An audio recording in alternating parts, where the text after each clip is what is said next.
మొదటిగా మా ఛానల్ చూస్తున్నవారు తప్పకుండా లైక్ చేసి సబ్స్క్రైబ్ చేసుకోండి.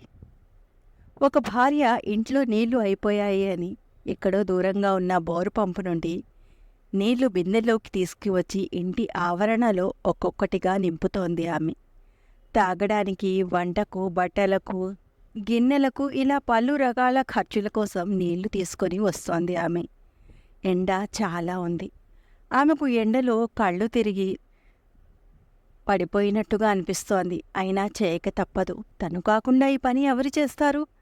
తనకు తప్పదు అని అలానే మోసుకు వస్తోంది.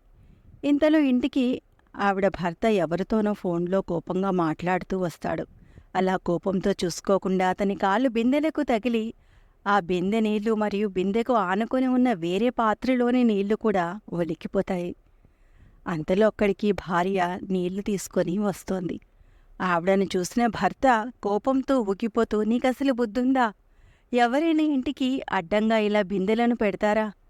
నిన్ను నాకు ఎలా కట్టబెట్టారో ఏంటో. నీకసలు ఏం పని నేర్పకుండా పంపించారు మీ వాళ్ళు. బాగా ఆకలిగా ఉంది, తినేసి వెళ్దాము అని ఇంత ఎండకు నేను ఇంటికి వస్తే నా కాలికి ఆ బిందెలతో నీళ్లు తగిలినట్లు చేశావు. నిన్ను కాదు, నీ పుట్టింటి వాళ్ళని అనాలి అని అంటూ భర్త కోపంతో ఊగిపోతూ అరుస్తున్నాడు. ఆ మాటలు విన్న ఆ భార్యకు ఎక్కడలేని కోపం తన్నుకు వచ్చింది. అసలే బుద్ధి లేనిది నాకు కాదు, మీకు. నాకు మా వాళ్ళు పని బాగానే నేర్పించి పంపించారు. అందుకే ఇన్ని నీళ్లు మోసుకొచ్చి ఇక్కడ పెట్టాను. కళ్ళు కనిపించని నీకు కింద బిందెలు ఉన్నాయి అని తెలిసినప్పుడు సైడ్ నుంచి వెళ్ళొచ్చుగా. అలా వెళ్లకుండా పైగా నన్ను ఇన్ని మాటలు అంటారా? నేను ఇంత ఎండలో చాలాసేపటి నుండి నీళ్లు మోసుకు వస్తున్నాను. నేను ఎంతో అలసిపోయాను. నాకు కళ్ళు కూడా తిరుగుతున్నాయి. కానీ అవి మాకు ఏమీ పట్టవు అని ఇలా భార్యాభర్తలు ఇద్దరూ చాలా గొడవ పడుతున్నారు. అసలు ఈ కథను మనం ఇప్పుడు ఇంకో యాంగిల్లో చూద్దామా? భార్య నీళ్లు తీసుకురావడానికి వెళ్ళింది. ఇంతలో భర్త కోపంతో ఎవరితో ఫోన్లో మాట్లాడుకుంటూ ఇంటికి వచ్చాడు. చూసుకోకుండా కాళ్ళు తగిలి బిందెలోని నీళ్లన్నీ ఒలికిపోయాయి. అప్పుడే భార్య నీళ్లు తీసుకుని ఇంటికి వచ్చింది. ఆ భార్యను చూసిన భర్త, అయ్యో, ఇంత ఎండలో నువ్వు ఇంత కష్టపడుతూ నీళ్లు తీసుకొస్తున్నావు. నన్ను క్షమించు. నేను చూసుకోకుండా నా కాళ్ళు తగిలి బిందెలోని నీళ్లన్నీ ఒలికిపోసాను. ఇటు ఆ బిందెలు నేను నీళ్లు తీసుకొస్తాను. నువ్వు ఇంట్లో రెస్ట్ తీసుకో అన్నాడు ఆ భర్త.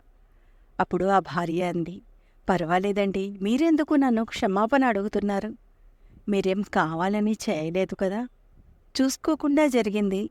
మీరు అలసిపోయి ఇంటికి వచ్చారు. మీరు ఇంట్లో ఉండి అన్నం తినండి. నేనే నీళ్లు మళ్ళీ మోసుకొని వస్తాను అంది భార్య. చూసారా, ఒక్క క్షణం సహనం.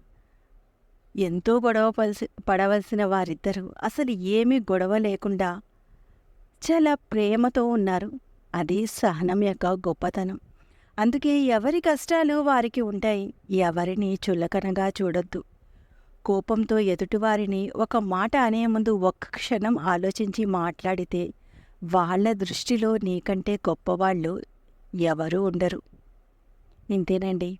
మీకు నచ్చితే లైక్ చేసి సబ్స్క్రైబ్ చేసుకోండి.